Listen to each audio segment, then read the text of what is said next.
at recovery support, tiniyak pa rin ng DSWD sa mga residenteng labis na naapektuhan ng bagyong Opong sa Masbate. Ang kasama natin sa balitang yan, si Rajuman Gerald B. Ulem. RMN Live Reports.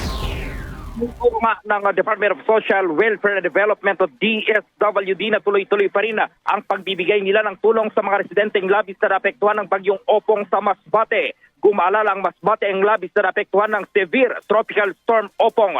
Sinabi ni DSWD Secretary Rex Gatchaliana na mag-aatid pa rin sila ng relief at medical mission kasunod ng isinagawang kaparehong misyon sa bayan ng Dimasalang kahapon.